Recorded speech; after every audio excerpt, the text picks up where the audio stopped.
เมื่อนี่มีเรื่องเราเศร้าๆให้ฟังหวังว่าทุกคนจะมาคนที่ออกจากชีวิตเฮาบ่ได้เฮาสูญเสียหยังเพราะคนคนนั้นไม่ได้เฮาเจ็บปวดร้องไห้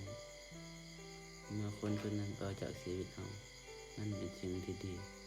เพราะเฮาต้องรู้พัฒนาตนเองให้เข้มแข็ง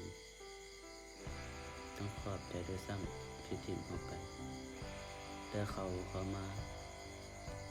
ชีวิตเฮาเพียงช่วงหนึ่งของความเป็นคนของเฮาบางคนเขามาทักเขามาฮักเขามาตัว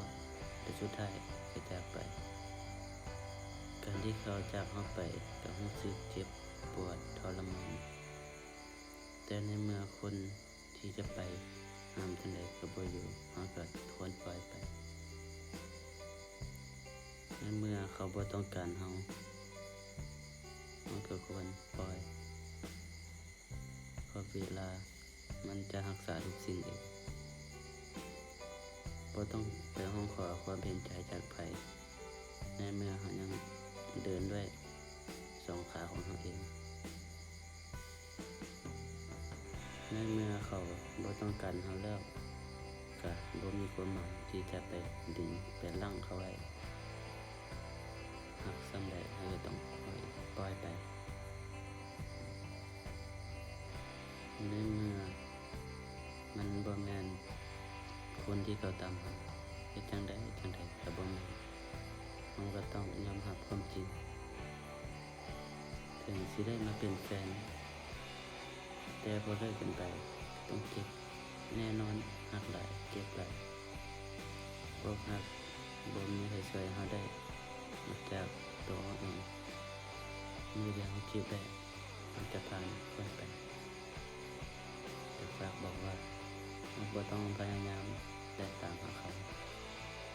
เพราะว่าคนที่เฮาตามหา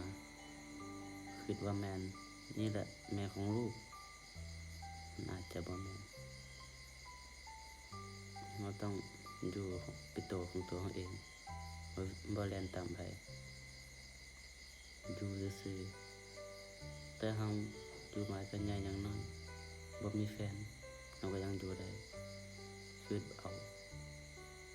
เราต้องอยู่ด้วยตนเองต้องเพิ่งแบบว่าคือเพิ่นว่าตนเพิ่งตนบ่มีใครสามารถเพิ่งเฮาได้นอกจากตัวเฮาเองคลิปนี้ก็จบเท่านี้จากเล่าให้ฟัง